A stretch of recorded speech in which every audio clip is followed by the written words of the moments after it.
Hello and welcome to Builders, the podcast where we explore how technology, creativity, and human insights come together to shape what's next.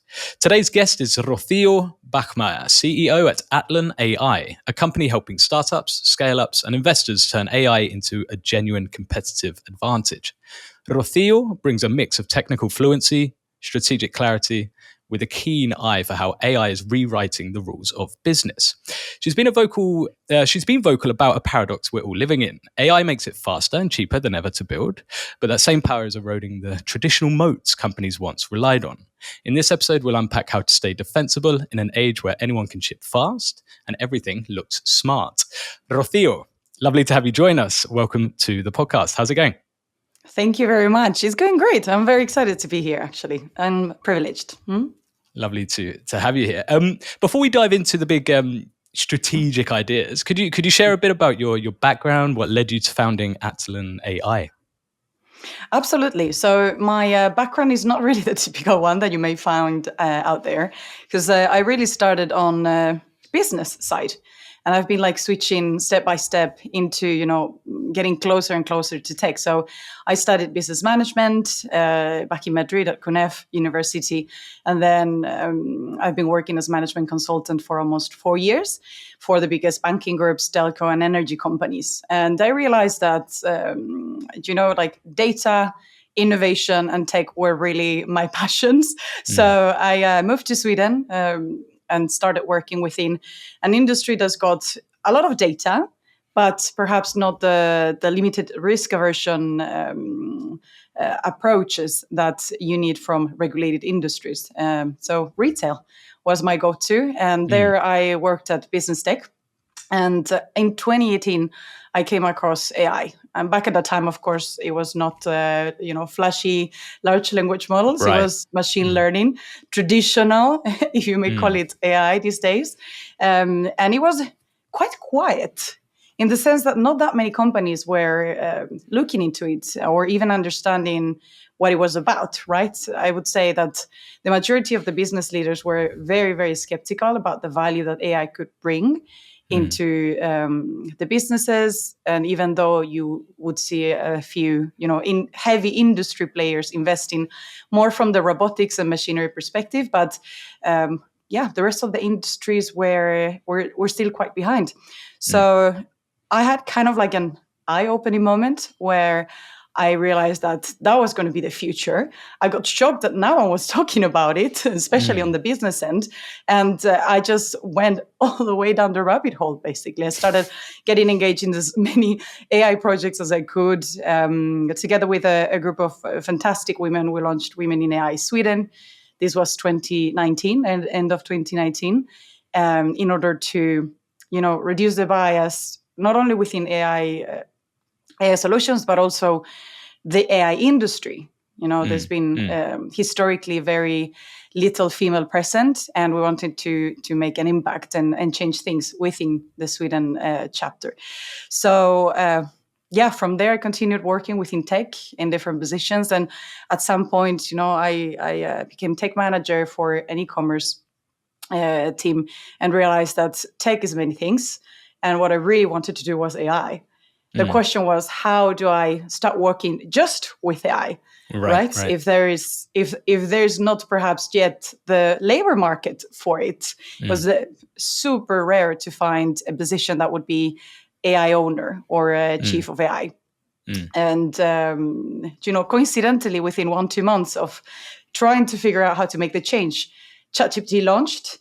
And I understood wow, this is a huge window of opportunity because I do have a lot of lessons learned from my experience with AI that I could help other companies with. So I started getting involved with, founders, startups and conversations. And I kind of kept on seeing the same pattern. They were very excited about AI, but they quite didn't have a strategy about it.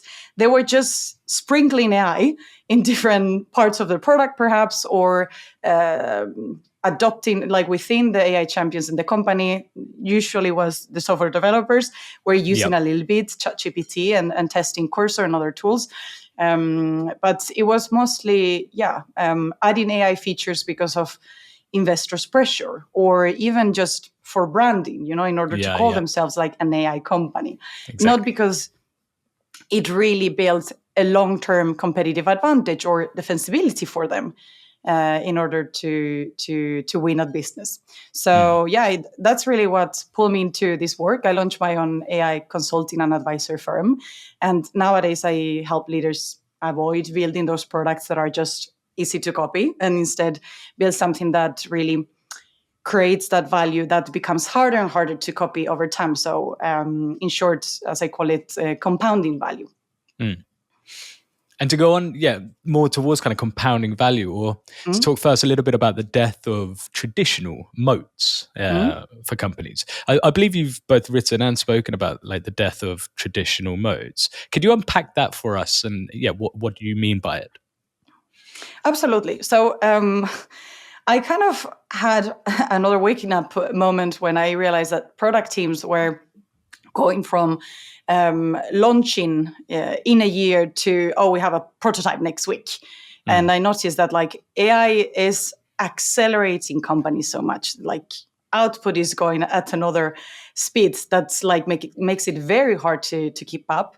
But it also kind of like wipes out other advantages as well, because the thing that you just built, someone else can build it too, and very fast as well. So AI doesn't just accelerate execution, it kind of removes that moat, it erases like excellent execution as a moat, which, in the past has been essential, how to translate that strategy into like a reality.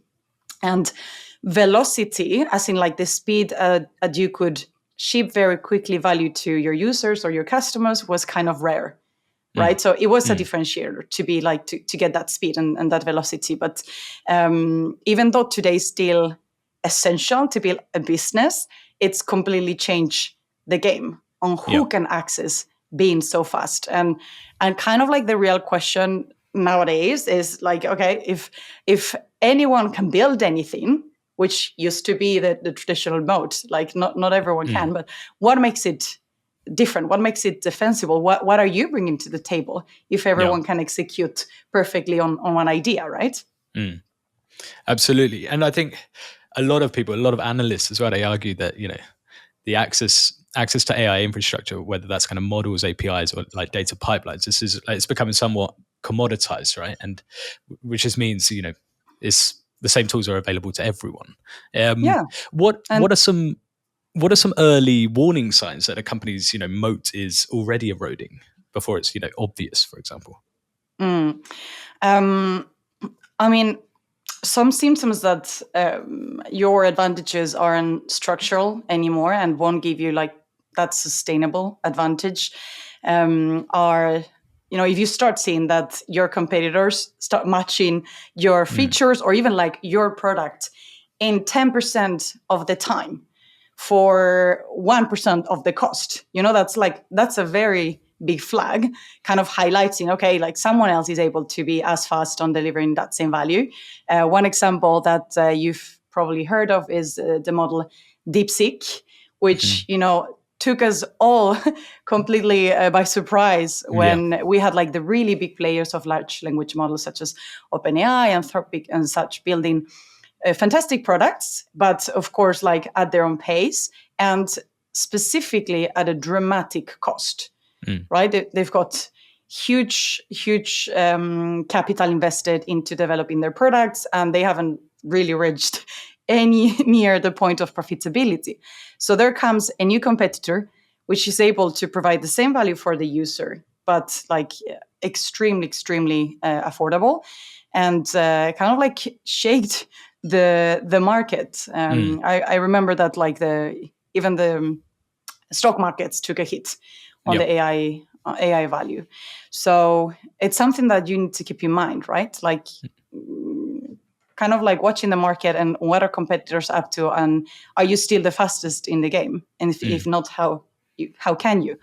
Another symptom is when instead of differentiating your business with measurable outcomes like, sales and any other metrics that are like stating we are still top of the game, you start using marketing basically like branding language as your differentiator. So you do the talk, but you don't really do the walk. And that's usually something that internally is pretty easy to see because you do have access to that information.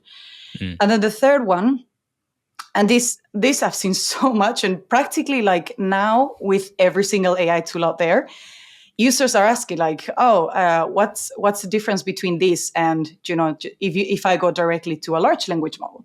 Like, why would I pay for an extra AI tool that is going to charge me additionally another $20 or euros instead of just keep on using, a feature that ChatGPT can give me or Claude can give me?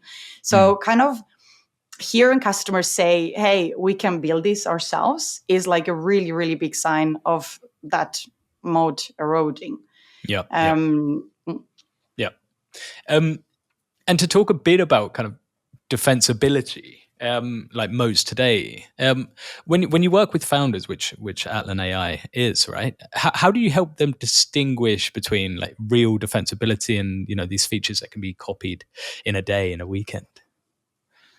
So there's a lot of work with shifting mindset and really rather than thinking about shipping features constantly, what is the next feature that is going to make it or break it for our users or our customers, is thinking about like what is the compounding advantage that you're getting out of building so really thinking about modes rather than output. That's kind of like the key idea.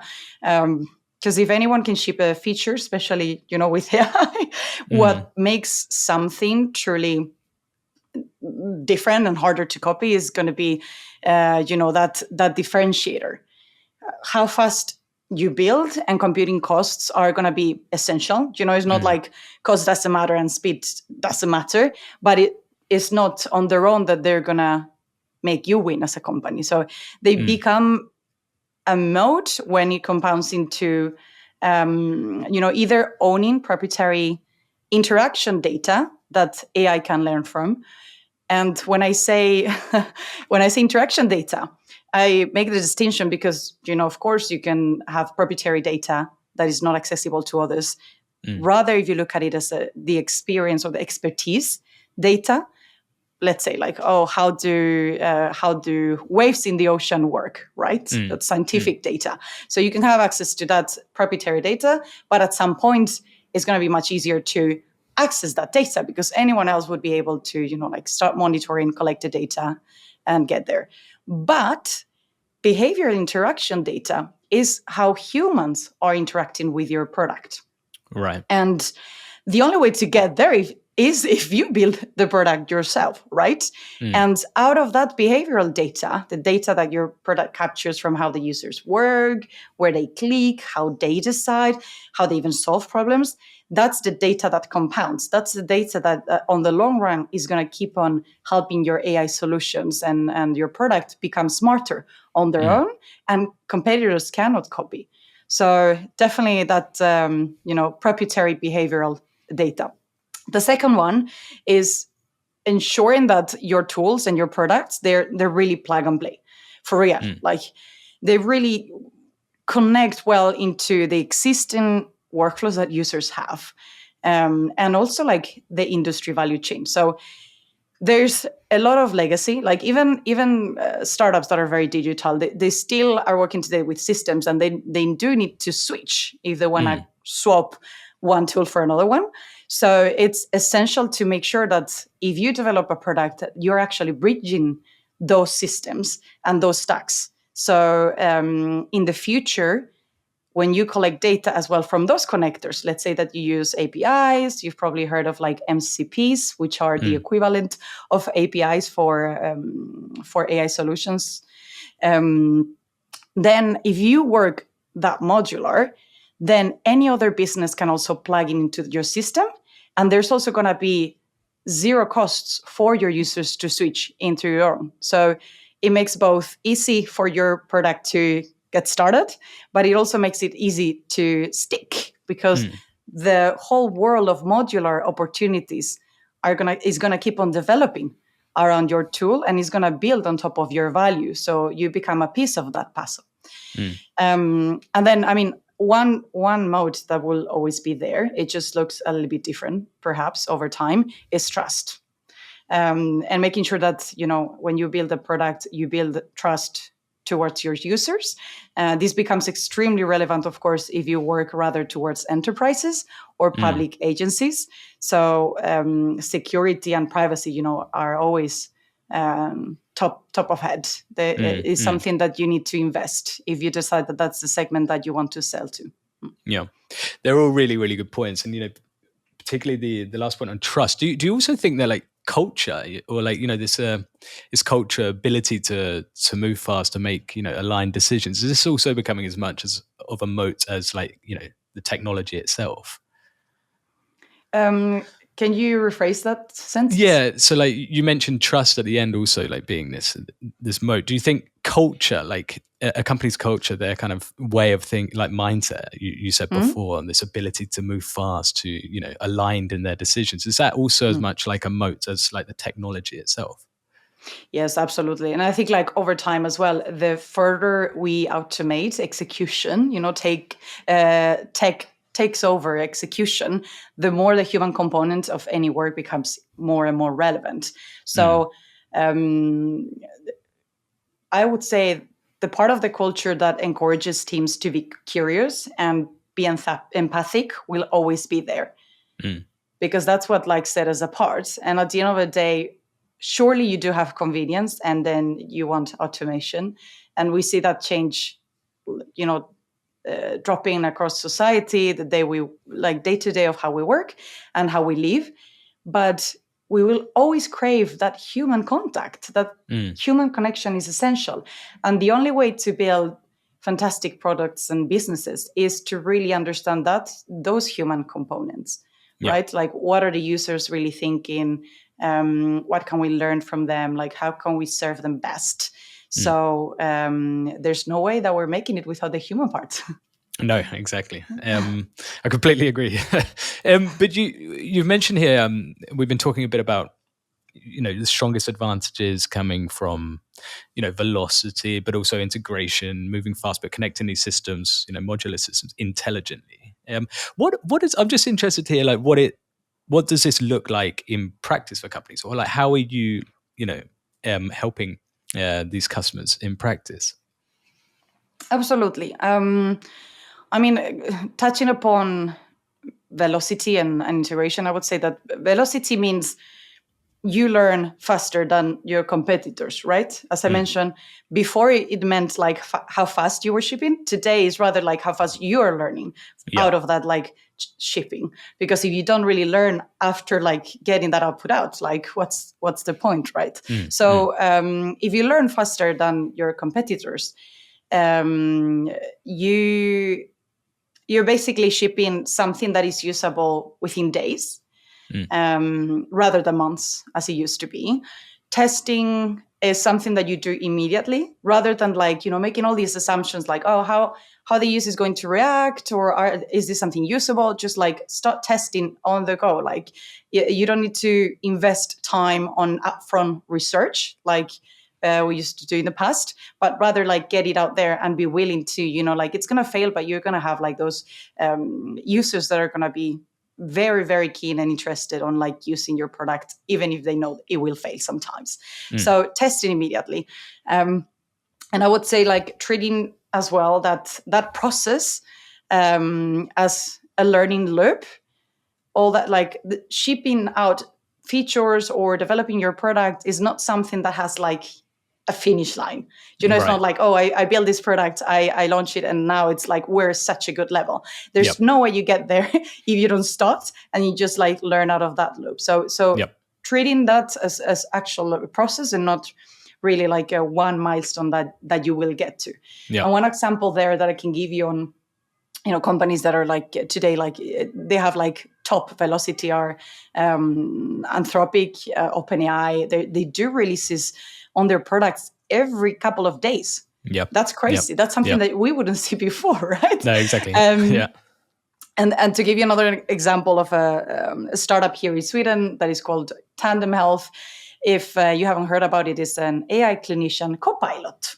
So it transcribes in order to help clinicians whenever they're having patient appointments and so on.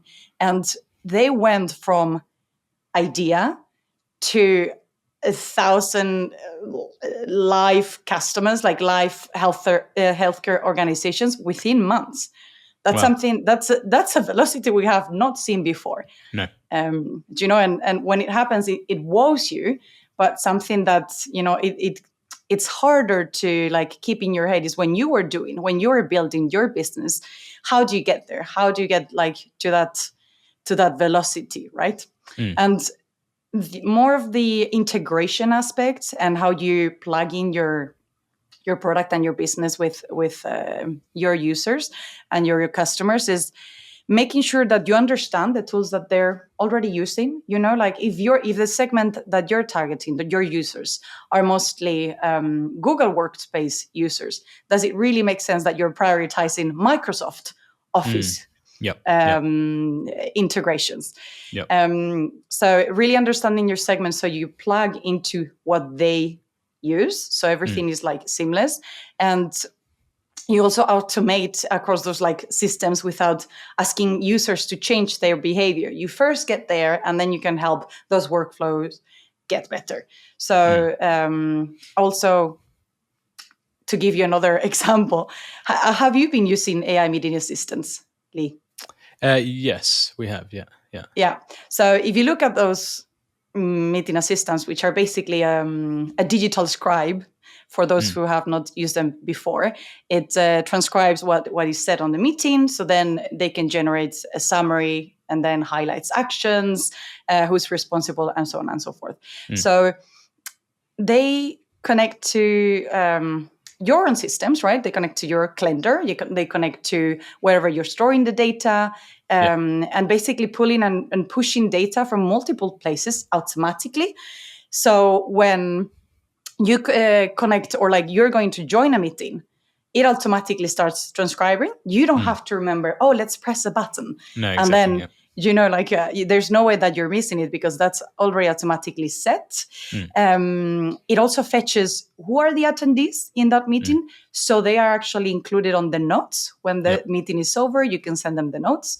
Or you can also like automatically set the tool for it to automatically store those, for example, in Notion, if that's where you're storing your data, or if it's OneDrive, and so on and so forth. And I think, those little changes, like those people may think like, oh, wow, but how long do you really take on like clicking here and there, or like pressing start? But you do forget. And we have so many things going on that this helps reduce that noise that is happening on your day-to-day life. Absolutely. I mean, these kind of meeting summaries that's the biggest benefit I've personally experienced with these is that, okay, well, if I'm going to send out minutes after the meeting, or action points or whatever it is, I don't want to miss anything. And generally speaking, you don't by having these assistants, right? Or I don't, at least. Same. And I would say that it's not only that it can improve a little bit on the quality, but it also I think helps you focus, like give full attention to the conversation, what's happening. Absolutely. Right? Yeah. Following up with the right questions and such, which like, to be honest, if you're split between like taking notes and like keeping up with what's happening. Not everyone has the luxury of a note taker during a person taking notes. In the past it would have been. Now it's a digital note taker, right? And it's really, really fantastic because it allows you to focus, like you say. But we've been talking a bit about the traditional modes and how AI is kind of eroding them in a way, and we spoke about moats today. I'm also interested to hear about like moats tomorrow, or in the future, where AI generated products and services are flooding the market, which in turn makes differentiation harder. I'm just interested to see, like, what do you see as the new sources of uniqueness or defensibility for, say, the next 5 to 10 years, if you could think that far ahead. Well, I have my opinion on my bets.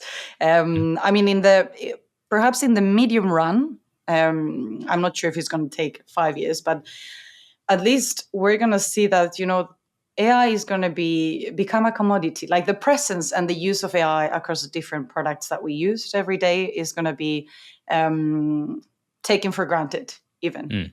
And that means that almost anyone will be, or anyone that has access to this type of tools will have access to that knowledge, to that cognitive knowledge, right? There's, of course, the topic of how good of a quality that knowledge is and what is the data used on those tools. But I think like we can perhaps have a podcast only on that. Yeah. Either way, when AI is present everywhere and everyone has access to the AI knowledge, the immediate modes that come to mind is first, how your business orchestrates agentic AI. And just to put some context on that, like AI agents are, in simple terms, AI solutions that are autonomous. So they not only extract knowledge from the data that they had access to, they're not only able to generate insights, but they're able to take actions. So basically execute. So it's about, the planning, deciding what to do, and then doing it. And one agentic solution may use several agents, right? So you may look at it as a little team of mini AI solutions that is internally working in order to provide with the help and the solution needed. And that orchestration and how good you are at organizing and coordinating those teams is going to become like an essential mode. So the companies that today are building solutions, they've now going through the first way, if you may call it, of large language models. That is simply you interact with text or you use that as a layer on top of something else. But then you want, ideally in the future, you would want just one single solution that does everything for you, right? That's what we all dream of. Yeah. And I want it tomorrow. Yeah, you want it tomorrow. Exactly. So you don't want 10 tools. You don't even want 5. You just want one that knows exactly who you are, what you do at work, what you need to happen. And then, literally, I have an idea, make this happen. And that's it, right? That's kind of like the dream goal, and that means very different things for each person. That's why that's where the power of AI lies on making something that is exactly personalized to what your needs are. And in order to get there, to one single solution that is able to do everything, they need to become really, really good at coordinating these internal, AI agents, becoming the best CEO of AI agents, if you may, in order to make that output the best. So that's one of them, kind of becoming extremely good at coordinating agentic AI. And the second one will be, still continuing with the data flywheel. So basically that proprietary data that you've been collecting over the years on how the users interact with your product, and ensure that your system learn and compound value from that. Because it's a continuous learning, not just for you, but also continuous learning for the AI solutions. So you reach that point where, your AI solutions internally are able to extract the data from people's behavior and then develop the product autonomously as well. So you ultimately become rather the creator of ideas, the one that is bringing imagination and how to solve certain problems. But the AI solution internally would have already learned everything about the problems and how users behave. So those are the ones that I see right now, kind of in the near term happening. If you want to look really, really farther ahead, I can't I just I freak out. I mean, I don't think it's going to be scary at all. I think it's just going to be closer to that image that I mentioned on you just you ask for your wish, and then it just happens. I think it's going to get closer to that. So basically, when AI can create anything instantaneously, when AI can create anything on the spot, then the moats are going to be limited to whatever AI cannot do, whatever AI cannot create on demand, basically. And that includes, of course, physical assets, who's owning energy, who's owning data centers, and all the distribution networks. Of course, the ones that are getting regulatory approval first, right? Right now, I think the world is trying to start regulating AI, but we're very, very far away still from what, like, ideally we would get. And the moment that, regulated industries and government agencies and such become very, very good at understanding what they want and what they need, the first one getting to those regulatory approvals are going to be, the ones winning. They're going to really capture the market. And then, of course, capital access is still going to be a thing. But overall, and as I mentioned earlier, like, one constant on moats is always going to be humans. It's going to be the relationships we build, those network effects, who you can trust, and building a brand that ensures that that trust is also shared and spread. Yeah, no, they're really, really good points. And I think, in the short to midterm, it's like you said, I think the true kind of defensibility for me, at least, it's going to really come from how teams use AI. It's not just, we have access to this. And then, it's more like how do teams use it to the best benefit, essentially. But so Atlan AI, you're working very closely with startups, scale-ups, investors, right? Who are trying to make AI work in practice, like beyond the hype, because there's a hell of a lot of hype, right? Yes. Could you just maybe talk a little bit about practical hurdles or typical practical hurdles companies face when they try to like integrate AI into their existing products or workflows? Absolutely. And that's a very good question, actually. One of them, I would say, is the compute cost. Because how do you usually start checking out if your product or your business is going to work? You start with a little demo, right? You don't build from like 0 to 100. You want to first test the market, understand if you're solving a real problem, and so on. And for that, you build something small and something that, can afford to handle a few customers, perhaps. But then, once you start aiming to scale that product, it becomes really expensive and really time consuming. So I would say that, compute cost and like time, which anyways is a cost, right? Time is money. When you start building something, it doesn't seem outstanding.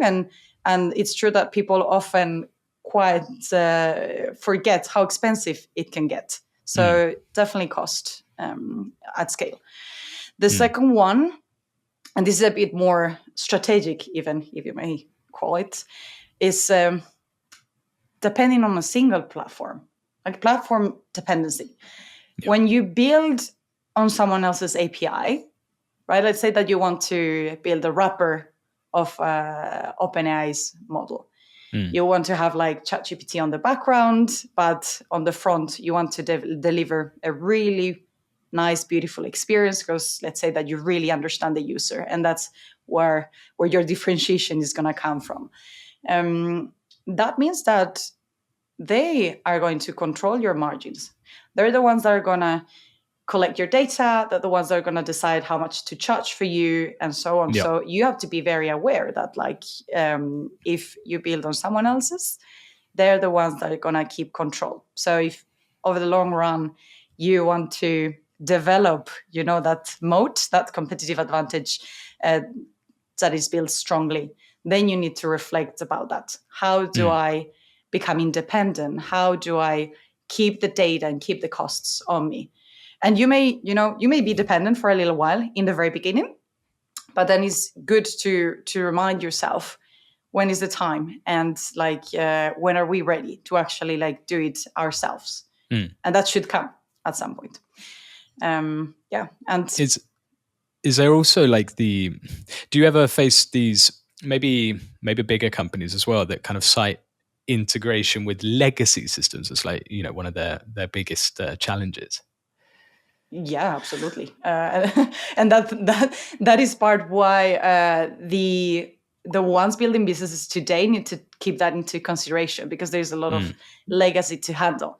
On the flip side, AI is making it so much easier to get rid of legacy. So that's something to be very excited about if you're at an enterprise, and that you feel like, wow, this is moving very slow. And then we have this baggage, if you may say, compared to startups that are popping up.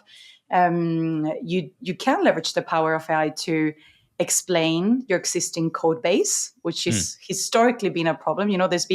There are code languages that nobody speaks anymore. Yeah, exactly. Dead languages. And that talent is not only tremendously expensive, but sometimes is like so scarce. It just is not available. So how do you get out of that? People don't exist anymore. Yeah. And you find enterprises in that spot quite often. Like if you take regulated industries, as I have some experience with banking groups. Yep. Banks have been building for a very long time, and just because of the regulation, they can't do things the way others do. So there are systems that are so critical that it's just the biggest fear of them all to change, if just anything, any tiny bit on that. And now you can leverage AI to explain that code base, or even to leverage the knowledge of that code base to even train someone, or even just like generate a new solution that will be able to bridge those two. So in that sense, I think enterprises can use AI as well as a very good tool to get out of the traditional biggest challenges they've been facing. Yeah. And generally speaking, are you helping companies like measure the impact of AI, of the AI that they're using? Because it's this kind of differentiation between measurable impact and whether something's just an interesting experiment at the end of the day. So how can you help companies measure the impact? I mean, that looks very different depending on like what you're building and what you're doing. I think like what's the most important thing, as you said, is to actually measure. And probably something that you don't see so often. Someone comes up with a really good idea. Oh, let's embed AI into this feature. And the first question is like, why? I mean, you can do so many things with AI, too many even, if you ask me. Yeah. The question is AI the best solution for that problem? And is that feature or that solution that you're building going to get you closer to your strategic goals? What are your advantages? Is that feature getting you closer to to becoming better at what you do and what makes you shine today? And even in the longer term, is this contributing to you building that moat that we've been talking about? Yeah. Do you see leaders or founders, leaders of these companies, underestimating any of the risk involved in using AI? Whether this like technical debt or whatever, reputational exposure. I don't know what it would be. Probably they underestimate how fast the competition moves. And of course, the bigger you are, the bigger the risk. But even startups, since AI has eroded many challenges with execution, anything can build something so fast that you as a startup can be replaced very fast too. So perhaps a worry that was not on the plate for startup founders is now on the plate. It's not just, like you competing with, perhaps the incumbents that were in the market and you solving one product. Now, the more and more like AI spreads and the more and more time passes, the higher the quantity of competition that is going to be at your same pace. Yeah. And that's why it's so important that you also like keep on developing that velocity and keep on moving as fast as you can. And what kind of mindset shift do you think these leaders need to really make if they want to build something that lasts, not something that, just launches fast? I would say stop thinking like a product builder and start thinking like a systems builder. Because at the end of the day, is that compounding value that is going to give you the advantage over everyone else. It's going to become your moat. Is you becoming, the ultimate overall solution rather than you just doing this tiny little product. And because products will be copied, right? Products, features, they're so easily copied compared to before. However, systems that learn from that behavioral data, that are integrated wherever your users are, and that compound cannot be copied. That's the modes that you can develop over time. So kind of like questioning rather what can we build with AI? Think about what can AI help us build that others cannot copy.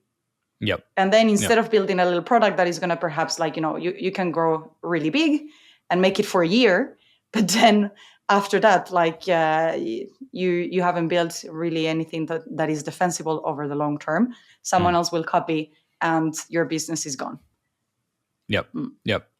And before I start to wrap up here, what anything on the horizon for Atlan AI or that you can talk about that you're excited about? And also, within the industry in general, what excites you most for the next, for the coming years? So what's coming for Atlan AI? Well, we're still growing, actually. We haven't really reached the top yet because there's so much interest on AI. And it's very, very interesting because you do get different stages or different type of clients. You have the ones that, like in the very beginning, it was mostly just startups. Right. Either AI startups that had like very specific technical questions, like how can we ensure that our product, like our AI solution, is not biased, right? So that was like typical example early in the beginning, or even digital startups that understood that the AI wave is coming. We're going to have, AI native competition, and they're going to eat us alive.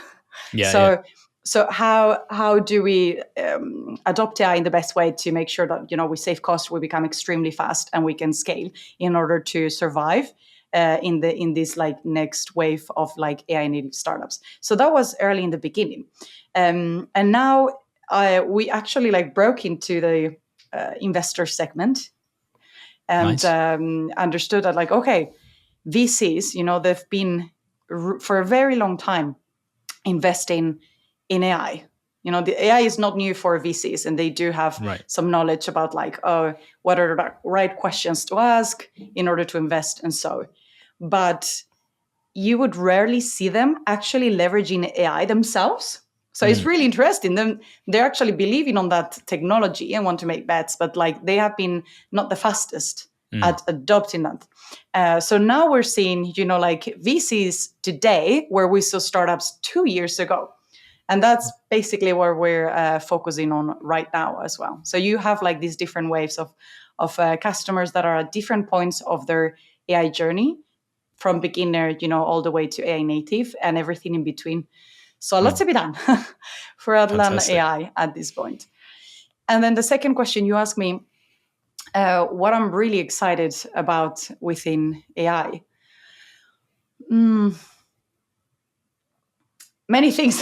And that's why I'm struggling to pick just one. But I think, that idea that we've talked about, where we reduce the noise from too many tools that we're using, too many things that we need to like keep up with.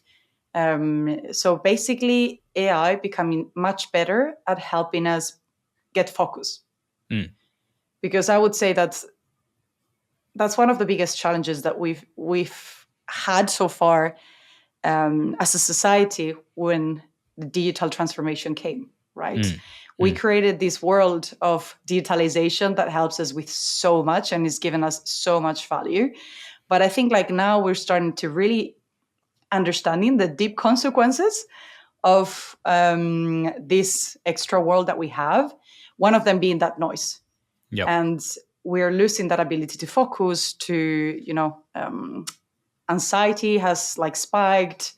suicide rate across children as well. Yeah. So I do believe that AI is going to be the solution to those challenges. It's going to help us really understand like what matters at personal level. So all that noise may strip away if done in a good way. So I'm really excited for AI to solve one of these biggest challenges in society. Yeah, and I can agree. Actually, these are huge societal issues, right? And it's really interesting to see the kind of potential with AI there, at least, and we'll see where it heads, of course. Well, fantastic, Rocio. Anything you'd like to add before I wrap up? No, I just reiterate how fun it's been to be talking to you here, Lee, and that I'm really grateful to be at the podcast.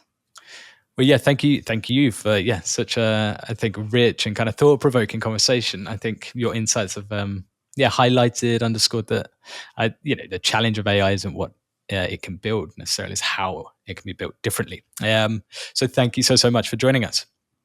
Thank you. And to our listeners, thank you for joining us on Builders. If this conversation helped you rethink your own competitive edge or AI strategy, share it with a founder or investor who needs to hear it. Until next time, keep questioning, keep adapting, and keep on building. We'll see you soon.